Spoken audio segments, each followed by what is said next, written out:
So by the end of this video, I hope you'll have learned one tool from Stoicism called the Archer, which will improve your psychological well-being, help you become more productive and focused on what you can control, and reduce a lot of unnecessary stress and anxiety by focusing on the effort process rather than the actual outcome of the things you do.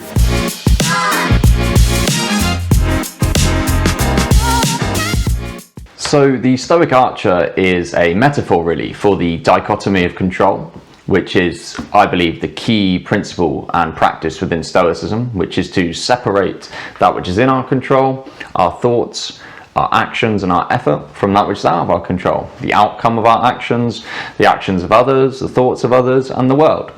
So as Epictetus said, the chief task in life is to separate what's in our control from what's out of our control. And as Seneca said, we suffer more in imagination than we do in reality. And what that's really talking about is that most of our suffering and our anxiety and our stress and our frustration are based on things that are firmly in that category that's outside of our control. So if we can focus on what's in our control, then we'll be much better positioned to live a life of well-being and of meaning and of productivity. And yes, goals are important and they tap into the dopamine system, and working towards your goals is what we're really trying to focus on here. Being part of that 99% of your life that's working towards something and the actual control you have over the effort rather than the ultimate outcome, which is out of your control. And really just 1% of your life when you achieve something, then you're on to the next thing. So enjoying the effort is what's important here. So let's get into the actual practice of the Stoic Archer. So the actual practice or method of the Archer, I'll explain the metaphor and then we'll go on to how you can use it in different ways. So essentially, as you pull back the bow, you could have aligned the sight, you could have got the best arrows, the best bow, you could be really well trained.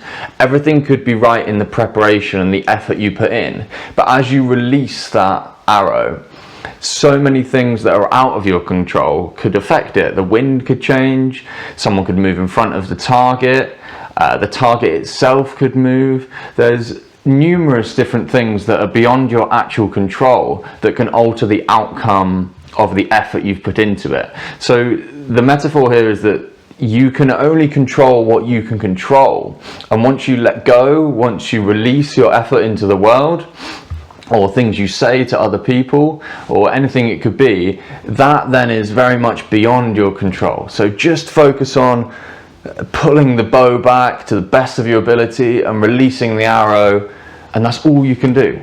That's it. That's the practice. That's the metaphor. And now let's go and have a look at how you can implement that in different ways in your life and some examples that I've thought up for you. So a few ways that you can implement the Stoic Archer, the dichotomy of control, in your day-to-day life to stay more focused would be, say you're having conversations with somebody or you're trying to say something meaningful and you either get no reply or you get a negative reply. Now their reply or their response is completely out of your control. All you can take solace in and gratitude for, or happiness in, or well-being in, is that you've tried to say something meaningful. You've tried to do something nice with somebody. That's all you can control. So another way would be you're driving and there's either a really slow driver or a really erratic driver, or perhaps you're walking down the pavement, someone's in front of you. Rather than becoming frustrated and angry, things that are within your control, try to let go of the focus on what they're doing.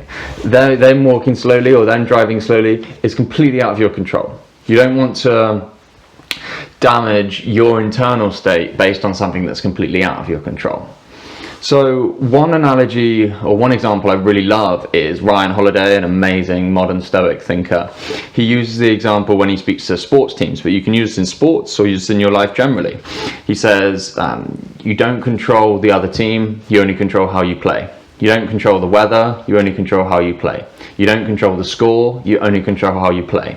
And that example of really taking and committing to the idea that your effort and your input may not have a result that you want, but it's what you can actually control. So putting effort and time into the score or how the other team's playing or the rain on the pitch is completely pointless and wasting your time.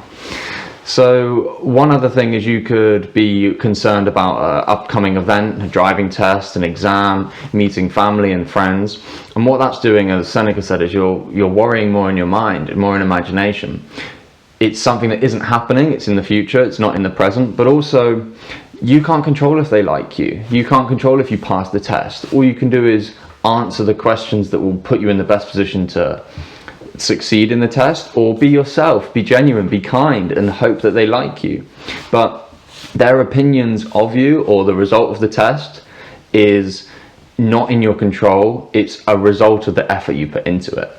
And I guess a bit of the science behind this, which I learned through James Clear, Atomic Habits, or more so from Andrew Huberman, who's done so much for the development community and for science as a whole, is that you should reward the effort process. You should attach dopamine with mini rewards onto actually doing hard things or doing things before you achieve a goal.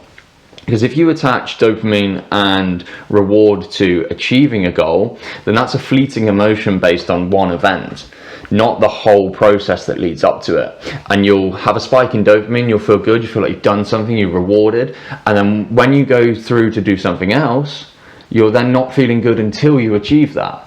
So this whole Stoic Archer is about attaching meaning, purpose, positivity to the effort process, the focus, being productive, the things that are within your control, not the externals or the results of things. So I really hope you're taking a lot from this. If you are, it would mean a huge amount to me if you could like and subscribe. And yeah, let's go on to the impact of this.